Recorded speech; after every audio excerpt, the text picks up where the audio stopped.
ইরানের পার্লামেন্টের একজন শীর্ষ নেতা আজ সরাসরি ডোনাল্ড ট্রাম্পকে বলেছেন, হরমুজ নিয়ে হুমকি দেওয়ার বদলে নিজের নিরাপত্তা নিয়ে ভাবা উচিত। শুধু এটুকু হলে কথা ছিল না, তিনি সঙ্গে যোগ করেছেন, এমন পরিস্থিতিও তৈরি হতে পারে যখন ট্রাম্পকে প্রাণ বাঁচাতে খাবার বোঝাই একটা ট্রাকে আশ্রয় নিতে হবে। দর্শক বন্ধুরা, আজ 16ই আগস্ট বিকেলবেলা এই মুহূর্তে মধ্যপ্রাচ্য থেকে আসা সবচেয়ে গুরুত্বপূর্ণ খবরগুলো একসঙ্গে আপনাদের জন্য সাজিয়ে এনেছি। খবরের শিরোনামগুলো একবার শুনে নিন। ট্রাম্পকে ইরানের সরাসরি হুঁশিয়ারি, নিশানা কি এবার মার্কিন প্রেসিডেন্ট নিজেই? হরমুজ প্রণালীতে ইরান আর ওমানের একটা বড় সমঝোতা, জাহাজ চলাচলের নতুন রুট চূড়ান্ত। ইরানি পাইলট আটকে রাখার অভিযোগ সাফ অস্বীকার করল কাতার। আর ওদিকে দক্ষিণ লেবাননে ইসরায়েলি হামলা ফের তীব্র, হিজবুল্লাহর 2 কমান্ডারকে মারার দাবি। লেবানন আর গাজা দুই ফ্রন্টেই ইসরায়েলের প্রতিরক্ষা মন্ত্রীর কড়া হুমকি। দর্শক বন্ধুরা, খবর এর চেয়েও বেশি আছে, তাহলে চলুন শুরু করা যাক। প্রথমে আসি ইরানের ওই বিবৃতিতে। আজ 16ই আগস্ট মেহের নিউজ এজেন্সির খবর পড়ে সত্যি বলতে আমি নিজেই একটু থমকে গিয়েছিলাম যে হচ্ছেটা কি। কারণ ইরান সাধারণত এই ধরনের ভাষায় হুঁশিয়ারি দেয় না। বিবৃতিটি দিয়েছেন ইব্রাহিম আজি। তিনি শুধু একজন সাংসদ নন, তিনি ইরানের পার্লামেন্টের জাতীয় নিরাপত্তা কমিশনের চেয়ারম্যান, অর্থাৎ যার কথা ইরানের ভিতরে এবং বাইরে দুই জায়গাতেই খুব গুরুত্ব দিয়ে শোনা হয়। সোশ্যাল মিডিয়ায় তিনি লিখেছেন, ভালো করে শুনবেন, ট্রাম্পের উচিত হরমুজ প্রণালী নিয়ে বারবার হুমকি দেওয়ার বদলে নিজের নিরাপত্তার কথা ভাবা। এরপরেই সেই খোঁচা, প্রাণ বাঁচাতে একদিন খাবার বহনকারী ট্রাকে লুকাতে হতে পারে। এখন এই খোঁচার আসল মানেটা কোথায় জানেন? মার্কিন সংবাদ মাধ্যমের একটি প্রতিবেদনে, যেটা আমরা আপনাদের এর আগেই দেখিয়েছিলাম, বিস্তারিত জানিয়েছিলাম, সেখানে বলা হয়েছিল জুলাই মাসে তুরস্ক থেকে ব্রিটেনে যাওয়ার সময় সম্ভাব্য ইরানি হামলার আশঙ্কায় ট্রাম্প তার আকাশপথের পরিকল্পনা বদলাতে হয়েছিল। প্রতিবেদন অনুযায়ী তিনি প্রথমে বড় এয়ারফোর্স 1-এ উঠেছিলেন, পরে গোপনে তাকে ছোট একটি C-32 বিমানে সরিয়ে নেওয়া হয়। আর এই যে বিমান বদল, এই বিমান বদলের সময় তার গতিবিধি আড়াল করার জন্য ব্যবহার করা হয়েছিল একটা ক্যাটারিং ট্রাক, অর্থাৎ খাবার সরবরাহের গাড়ি, যাতে তিনি ঠিক কোথায় যাচ্ছেন, কোন বিমানে উঠছেন, সেটা কিছুক্ষণের জন্য হলেও বাইরে না আসে। এবার পুরো ছবিটা মিলিয়ে দেখুন। ইরানের একজন সিনিয়র সংসদ ঠিক সেই খাবারের ট্রাকের কথাই মনে করিয়ে দিয়ে ট্রাম্পকে বলছেন, নিজের প্রাণের চিন্তা করুন। দেখুন, এখানে একটা কথা পরিষ্কার বলা দরকার, এটা কোনো সরাসরি হামলার ঘোষণা নয়। কেউ বলেনি যে ইরান ট্রাম্পের অবস্থানে আঘাত আনবে, কিন্তু এই বিবৃতির সময় আর ব্যবহার করা শব্দগুলো দুটোই মনোযোগ কাড়ে। বিশেষ করে এমন একটা সময়ে যখন হরমুজ প্রণালী নিয়ে আমেরিকা আর ইরানের মধ্যে উত্তেজনা কমার কোনো লক্ষণ নেই। তাই প্রশ্নটা উঠছে, ইরান কি এবার কোনো মার্কিন সামরিক ঘাঁটির বদলে সরাসরি মার্কিন প্রেসিডেন্টের নিরাপত্তাকেই নিশানা করার ইঙ্গিত দিচ্ছে? আয়াতুল্লাহ আলী খামেনির হত্যার বদলা কি সেভাবেই নেওয়ার কথা ভাবা হচ্ছে? উত্তরটা এখনো কারোর কাছে নেই, কিন্তু ইঙ্গিতটা উড়িয়ে দেওয়ার মতোও নয়। এবার ইরান সংক্রান্ত দ্বিতীয় গুরুত্বপূর্ণ খবরে আসি।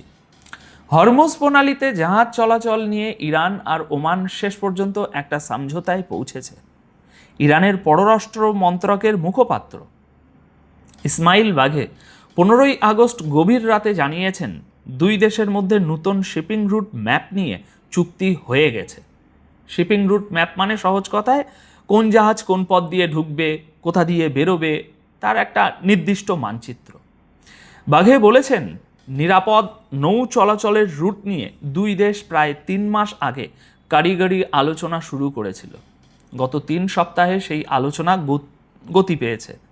তার দাবি, মার্কিন বাধা সত্ত্বেও ইরান আর ওমান এই রুট ম্যাপে সম্মত হতে পেরেছে।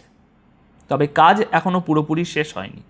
যৌথ বিবৃতি চূড়ান্ত করার জন্য দুই দেশের আলোচনা এখনো চলছে। আর ইরান একটা শর্তও পরিষ্কার করে দিয়েছে। তাদের বক্তব্য, হরমুজের নিরাপত্তা পুরোপুরি ফিরবে তখনই যখন মার্কিন সামরিক তৎপরতা বন্ধ হবে। অর্থাৎ রুট ঠিক হয়ে গেছে, কিন্তু হরমুজে স্বাভাবিক জাহাজ চলাচল ফেরার পথে আমেরিকা আর ইরানের মধ্যে বড় মীমাংসাটা এখনও বাকি। এখানে একটা বিষয় খুব ভালোভাবে খেয়াল করার মতো, বোঝা দরকার। দেখুন, এটা ইরান আর ওমানের নিজেদের মধ্যে করা সমঝোতা। এটা কোনো নিয়ম নেই, এরকম কোনো নিয়ম নেই যে এতে আরব দেশগুলো, বাকি বিশ্ব কিংবা আমেরিকা এটা মেনে নিতে বাধ্য হবে। হ্যাঁ, ইরান যদি এই পথে বিনা পয়সায় চলাচলের সুবিধা দেয় তাহলে হয়তো কেউ আপত্তি করবে না, কিন্তু ইরান যদি এই পথের জন্য কোনো ধরনের মাসুল বা টোল আদায় করতে চায় তখন সেটা কেউ মানবে বলে মনে হয় না। আর যদি মেনে নেওয়া হয় তাহলে সেটা হবে আমেরিকার জন্য সরাসরি হার। কারণ আমেরিকা এই যুদ্ধে জড়িয়েছিল ইরানের পরমাণু কর্মসূচি শেষ করার নাম করে। এখন সেই যুদ্ধের শেষে যদি হরমুজ চলাচলের নিয়ন্ত্রণই ইরানের হাতে চলে যায় তাহলে প্রশ্নটা তো উঠবেই, লাভটা কার হলো? আর ওমানের খেলাটাও সহজে বোঝা যাচ্ছে না। বাকি আরব দেশগুলোর মতো আমেরিকার সঙ্গে ওমানের ঘনিষ্ঠতা হয়তো ততটা নেই, কিন্তু সম্পর্ক তো আছে। সেই ওমানই আবার আমেরিকার প্রধান প্রতিপক্ষ ইরানের সঙ্গে বসে হরমুজ নিয়ে সমঝোতা করছে। তাহলে এর পেছনে আসলে কার সম্মতি আছে? ওমান কিভাবে আমেরিকার ইচ্ছার বাইরে গিয়ে হরমুজের মতো জায়গা নিয়ে সিদ্ধান্ত নিয়ে ফেলছে? এই প্রশ্নের উত্তর এখনো পরিষ্কার নয়। যেটুকু জানা গেছে সেটুকুই আপনাদের বললাম। এবার আসি কাতারের খবরটায়।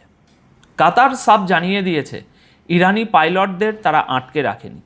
কাতারের পররাষ্ট্র মন্ত্রকের মুখপাত্র 15ই আগস্ট রাতে এই বিবৃতি দেন, আর এই খবরটা সামনে আসে আজ 16ই আগস্ট দুপুরে। তিনি কি বলেছেন? তিনি বলেছেন, ইরানি পাইলটদের আটকে রাখা নিয়ে যে বিভ্রান্তিকর কথাবার্তা ছড়ানো হচ্ছে তাতে কাতার বিস্মিত, বিশেষ করে এমন সময়ে যখন কূটনৈতিক প্রচেষ্টা চলছে। এর আগে ইরানের সশস্ত্র বাহিনী দাবি করেছিল আমেরিকা ও ইসরায়েলের সঙ্গে ইরানের যুদ্ধের একেবারে ওই শুরুর দিনগুলোতে কাতার 3 জন ইরানি পাইলটকে ধরে নিয়েছিল। আমরা এর আগের প্রতিবেদনেই আপনাদের পুরো বিস্তারিত জানিয়েছিলাম যে 3 জন পাইলট নিখোঁজ। গতকাল ইরান বলল তারা কাতারের হেফাজতে আছেন, আর আজ কাতার বলছে না, নেই।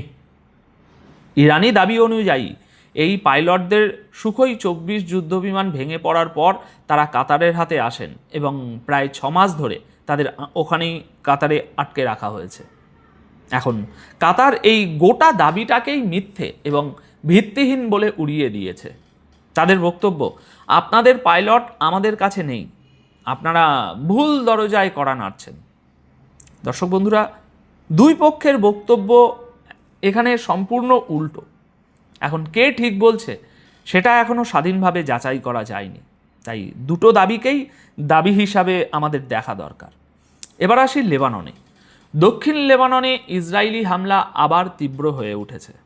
15 ও 16ই আগস্টের রাতে টানা হামলা চলেছে, আর পরিস্থিতি দেখে মনে হচ্ছে গোটা অঞ্চলটা আবার একটা বড় সংঘাতের দিকেই এগোচ্ছে। ইসরায়েলি সেনাবাহিনীর দাবি, দক্ষিণ লেবাননে হিজবুল্লাহর 2 সিনিয়র কমান্ডারকে তারা মেরে ফেলেছে এবং এই অভিযান চালানো হয়েছে 3 জন ইসরায়েলি সেনা আহত হওয়ার পর।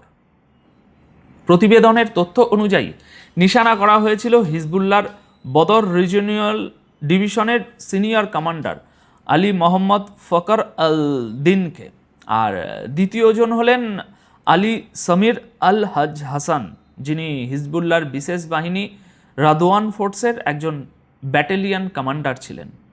অর্থাৎ ইসরায়েলি বাহিনীর দাবি অনুযায়ী একেবারে উপরের সারির 2 কমান্ডারকেই তারা এই হামলায় নিশানা করেছে এবং ইসরায়েলি সেনাবাহিনীর বক্তব্য হচ্ছে দক্ষিণ লেবানন থেকে চালানো একটা বিস্ফোরকবাহী ড্রোন হামলায় তাদের 3 জন সেনা গুরুতর আহত হয়েছিল। এটা প্রথমের ঘটনা। তারপর তারই জবাবে হিজবুল্লাহর ঘাঁটিগুলোতে এই বিমান হামলা চালানো হয়েছে। এখন এই ঘটনার আরেকটা দিক আছে যেটা আরও বড় হয়ে উঠতে পারে। কেন বলছি? কারণ ইসরায়েলের প্রতিরক্ষা মন্ত্রী ইসরায়েল কাটজ লেবানন এবং গাজা এই দুই ফ্রন্ট নিয়েই কড়া হুঁশিয়ারি দিয়েছেন। আজ 16ই আগস্টের এটা একটা বড় খবর। তিনি বলেছেন কোনো ফ্রন্টেই কিছু বাকি রাখা হবে না। ইসরায়েল তার সেনা এবং নাগরিকদের পুরো শক্তি দিয়ে রক্ষা করবে এবং তাদের উপর হামলার বদলা নেবে। তার ভাষায়, লেবানন হোক বা গাজা, যেখান থেকেই ইসরায়েলি সেনা বা নাগরিকদের নিশানা করা হবে সেখানেই পাল্টা ব্যবস্থা নেওয়া হবে। আর দর্শক বন্ধুরা, এই বিবৃতি এসেছে দক্ষিণ লেবাননে ওই রাতের হামলার খবর আর 3 ইসরায়েলি সেনা আহত হওয়ার যে ঘটনা, এই ঘটনার ঠিক পরেই। অর্থাৎ এটা কোনো সাধারণ রাজনৈতিক বক্তব্য নয়, এটা একটা ঘোষিত নীতির মতো শোনাচ্ছে। তাহলে দর্শক বন্ধুরা, আজকের এই খবরগুলো মিলিয়ে অ্যাকচুয়াল ছবিটা কি দাঁড়াচ্ছে? একদিকে হরমুজ নিয়ে ইরান কূটনীতির টেবিলে এগোচ্ছে, ওমানের সঙ্গে রুট ঠিক করে নিচ্ছে, নিজেদের অবস্থান আরও শক্ত করছে। অন্যদিকে সেই একই ইরানের পার্লামেন্ট থেকে আসছে ব্যক্তিগত স্তরের হুঁশিয়ারি, যা সরাসরি মার্কিন প্রেসিডেন্টের নিরাপত্তার প্রসঙ্গ টেনে আনছে। আর তৃতীয় দিকে ইরান আর কাতারের মধ্যে পাইলট নিয়ে খোলাখুলি বিরোধ একটা সামনে চলে এসেছে। আর এই সব কিছুর পাশাপাশি লেবাননের সীমান্তে হামলা পাল্টা হামলা আবারও শুরু হয়ে গেছে। সংক্ষেপে আজকের ছবিটা কিছুটা এই রকম। ইরান একসঙ্গে দুটো ভাষায় কথা বলছে, আলোচনার ভাষা আর হুঁশিয়ারির ভাষা। তাই এখন আপনাদের কাছে আমার প্রশ্ন, ইরানের সংসদের এই যে বিবৃতিটা আপনারা শুনলেন, এই বিবৃতিকে আপনি কিভাবে দেখছেন? একটা রাজনৈতিক খোঁচা হিসাবে, নাকি সত্যিই কোনো পরিকল্পনার ইঙ্গিত হিসাবে? আপনার মতামত কমেন্টে লিখে জানান। দেখা হবে পরের ভিডিওতে। ধন্যবাদ আপনাদের সকলকে।